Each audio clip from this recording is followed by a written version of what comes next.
Welcome to Books in the World, a production of the Cape Cod Writers Center, and I'm Laurie O'Neill, your host today. Books in the World is an interview show that showcases writers, illustrators, publishers, editors, and others in the literary field. The Writers Center was established 57 years ago, and Books in the World has been broadcasting continuously for 41 years. We sponsor a 4-day annual summer conference, which will be virtual again this summer. And today we are delighted to welcome Tess Gerritsen and Gary Braver, authors of Choose Me. Welcome, Tess and Gary. Thanks for joining us. Good to be here. Thanks for having us. Yeah. Great. So I'm going to share a little bit about your bios and your riveting page turner, Choose Me, and then we'll open up the conversation. So international best-selling author Tess Gerritsen took an unusual route to a writing career. It wasn't until she was on maternity leave from her job as a physician that she began to write. Since then, she's written 28 suspense novels with more than 30 million copies sold. Her books have been translated into 40 languages, and her series featuring homicide detective Jane Rizzoli and medical examiner Maura Isles inspired the hit TNT series Rizzoli and Isles, starring Angie Harmon and Sasha Alexander. Tess now writes full-time and lives in Maine. Gary Braver, pen name of college professor Gary Gushgarian, is the best-selling author of 8 critically acclaimed mysteries and thrillers, including Gray Matter and Flashback, the first thriller to win the Massachusetts Book Award. His work has been translated into several languages, and 2 have been optioned for film, including Elixir. As Gary Gushgarian, he teaches science fiction, horror fiction, bestsellers, and fiction writing at Northeastern University. Gary lives with his family outside Boston. So I was completely transfixed by your evocative, whodunit psychological thriller, Choose Me. And you know, Lisa Unger's book review is one of my favorites. She writes, "Don't miss this edgy, twisting, rocket-paced story of marriage, betrayal, and the damage that we do to each other in the name of love." So it's written from both the female and male perspectives, which is a rarity in the publishing world. And Choose Me unfolds as a tale of obsession, unrequited love, betrayal, and it's a murder mystery where the lines are definitely blurred between victim and villain. Tess and Gary, you're emotionally charged yet poignant page turner. It's told from alternating perspectives and different points in time. It had me riveted from the beginning, and I can't wait to dive in with our listeners. So could you please tell us a little bit about your writing journeys and how you first met and why you decided to write a book together? Tess, let's start with you. Well, we've known each other for a quarter of a century, just as fellow writers, and I've dropped into Gary's class to teach a class every so often. Mm-hmm. And we were together a couple Christmases ago at a cocktail party in a bookstore. And I was paying attention at that time to the Me Too movement, which was really in the news. So many men were getting into trouble and so many secrets were being revealed.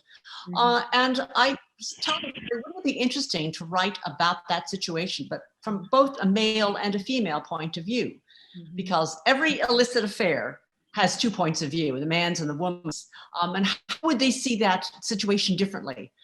So that's how the idea came about. It was just Me Too, man and woman.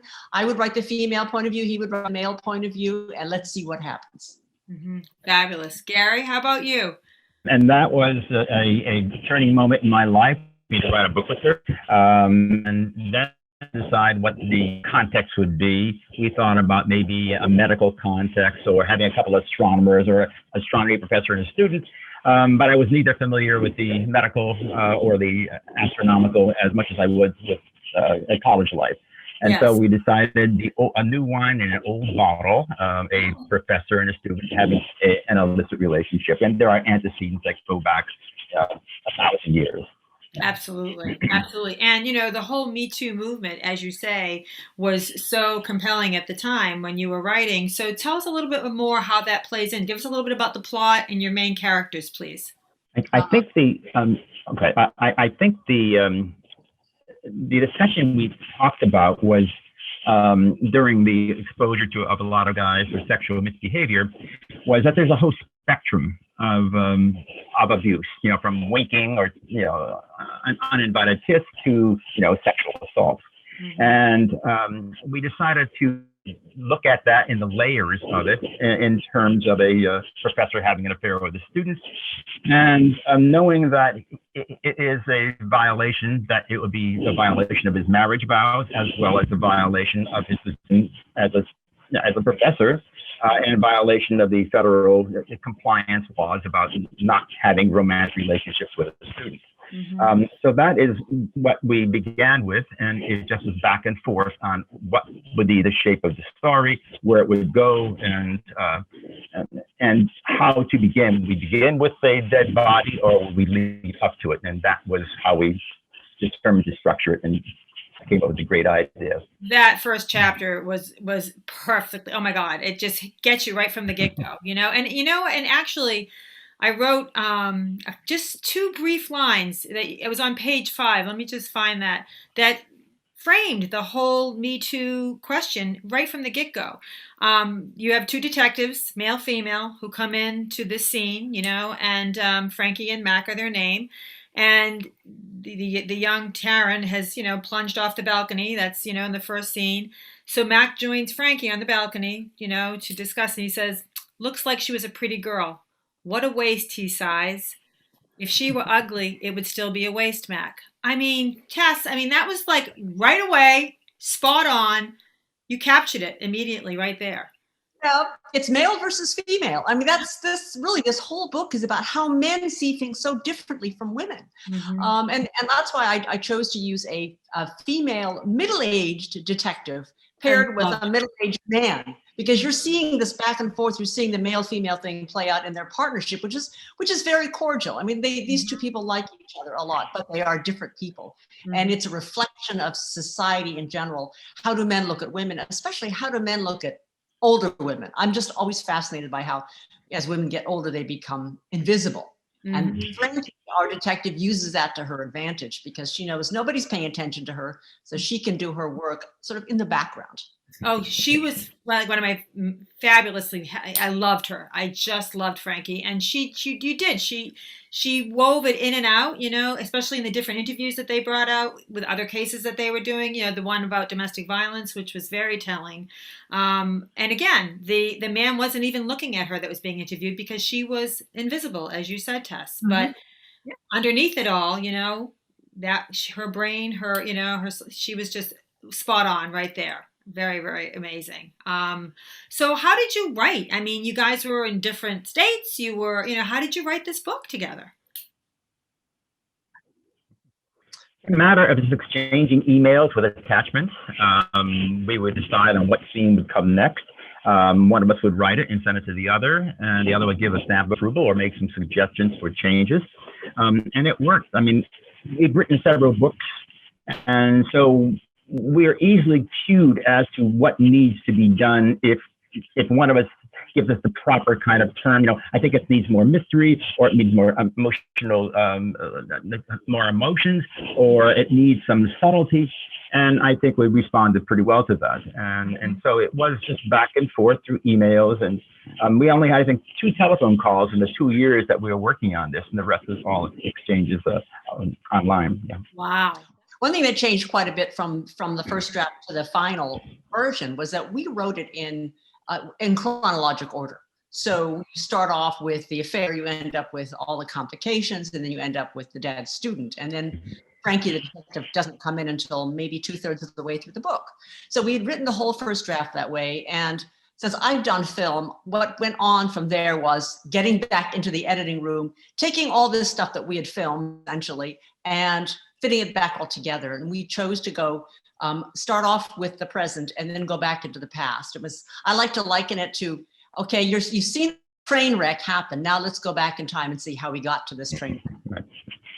I think that was such a beautiful way to catch us and to keep us. And you get to the end of the chapter, and then you're thrown to a whole different time period, and you're like, oh, and then the pieces, as you say, Gary, the puzzles have to come together, but then did I put the right piece in that place? No, I get to the next chapter. I'm like, oh my God, you're kidding me.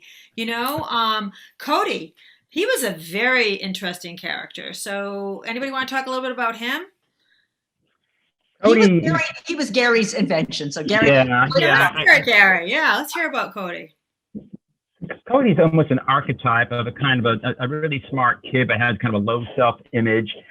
He is outsized, and he's probably bullied as a kid, and he takes to this very attractive classmate, If it were high school, he'd be carrying her books to school. Absolutely. And he's smart, so he exchanges notes in class and probably, help her write a paper or whatever. But he is like so many students I have had. They're kind of in the background. They're very bright and they're very helpful, and sometimes abused. And there is some abuse he takes within the story. Hmm. Yeah, absolutely. So, Taryn, let's talk about your main characters, Taryn and Jack. So, tell our listeners a little bit about both, please. Taryn is a very complicated young woman. You don't necessarily have to like her. That's my point, is that, yes, she is one of the major characters, but she's so complex and she's so complicated that you may be fascinated, but you may not want her in your life. I mean, I like to think of one of my favorite fictional characters is Scarlett O'Hara, who's totally flawed and nobody really likes her, but you can't stop reading about her because she's interesting. And that's what I was trying for with Taryn, is not somebody necessarily sympathetic, but somebody you just can't look away. You just want to see what she's going to do next. Totally, totally. She, my girlfriend who's now reading it, I mean, she immediately did not like her and found her as the villain, and yet I didn't. Jack, on the other hand, I didn't like him very much after a while when he just kept, giving in to his male. Yes. Gary, talk about Jack a little bit, please. Tell. That's quite true. One of the things that makes my heart leap up in review is people say it's realistic, and we are going for real people. The knock in the archetype and the heroine for damage, really low scenario. The challenge I had was making a guy who violates his marriage vows and who steps over the line with making him sympathetic. I empathize with him, and I want him not to be as pathetic, nor do I want to have him be perceived as a villain. I mean, he is quite trite. He feels great guilt. He regrets what he had done. He wants his marriage to last. He had never done what he had done. And that, I think, was the of every kind of empathy a reader has for him. I had empathy for him, and I tried to project that in the writing. Yeah, and I did too at times. I think that when her personality was so striking and so deep and dark in many ways, Tess. I mean, her history, her story, coming from a less than privileged background than the original boyfriend, Liam, that's introduced. He's another character in the book. But she is riveting, and she just is possessed. And it's interesting how the theme of the book, in terms of her, like, they come across her thesis paper in the first chapter, and her thesis is Hell Hath No Fury, Violence in the Scorned Woman. And then how that, in conjunction with Jack's course title, Star-Crossed Lovers, it propels the plot as it moves forward. Let's talk a little bit about those themes that you guys brought into with the medieval literature. I mean, I learned a lot, actually, reading the book. I think the difference between life and literature is literature has to make sense. And I think you're absolutely right, Laurie, that there was this thematic glue that held it all together. I had not been familiar with Aeneas, the Aeneid, Aeneas versus Dido, and Terry jumped right in with that suggestion. I'll let Terry pick up from there. But I was familiar with the legendary lovers of Abelard and Eloise, the 12th century star-crossed lovers.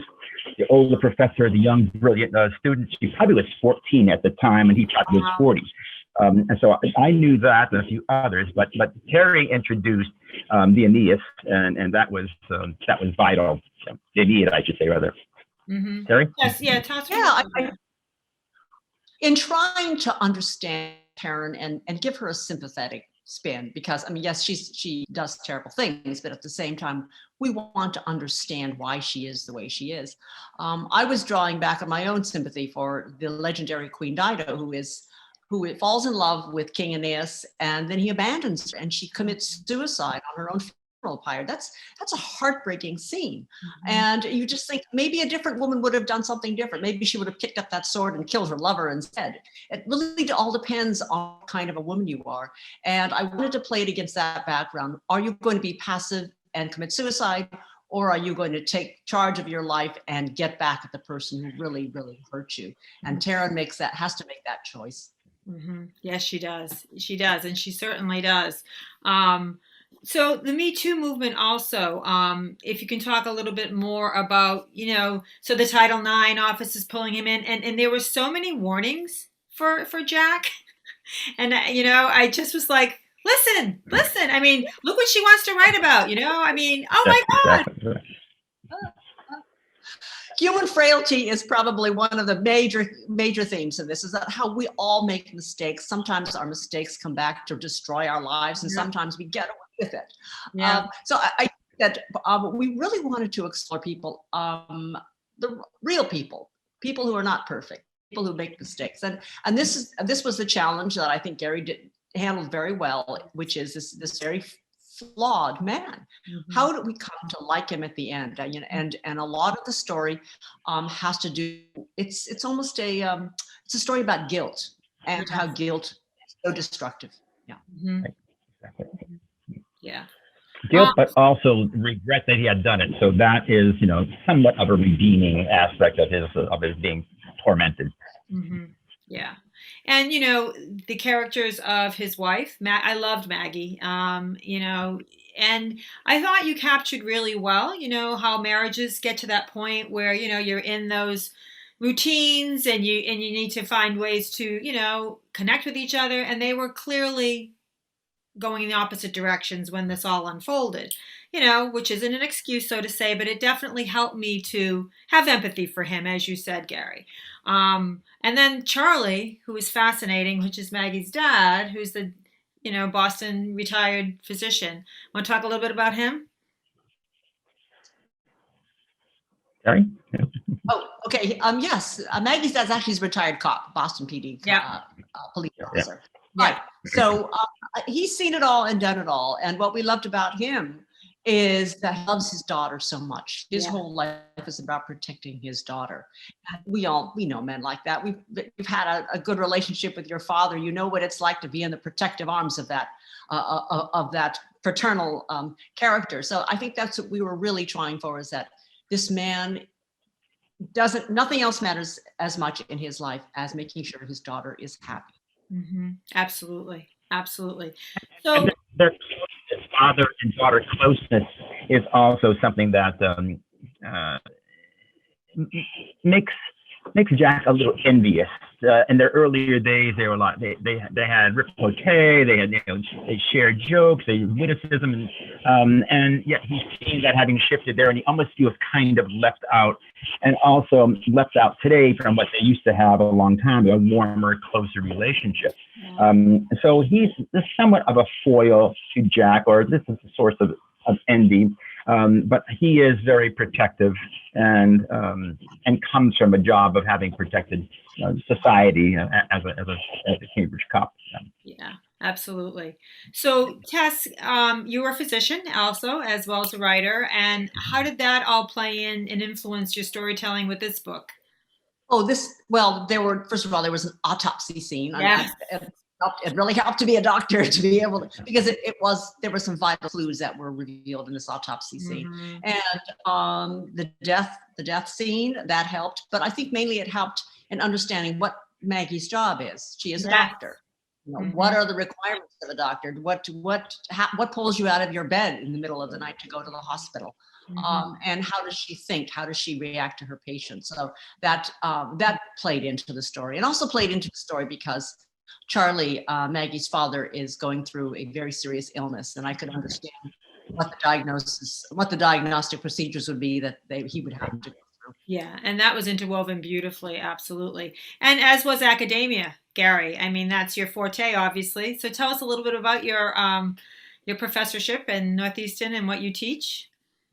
I've been there forever, and I teach. I started a course in science fiction 40 years ago because my background's in physics, and I had read it by the pound as a kid. And I got to know Stephen King, and 40 years ago, I asked him if he came to class, I would start a horror fiction. He said, sure, I'll come to class. So I started a horror fiction course, which is a first, still Fabulous. going. And yeah, and then I started a bestsellers course because my office mate was Robert B. Parker, and one of my first, he was one of the early guests, as was Tess. So I've had a fabulous career at Northeastern, teaching exactly what I want to teach, and as long as I wanted to teach it. And I've been teaching fiction writing for the last 40 years also. So I kind of practice what I preach, or preach what I practice. It works both ways. Absolutely. And Tess, so what about the switch from physician to writer? I mean, were you always a wannabe writer? And tell us a little bit about that.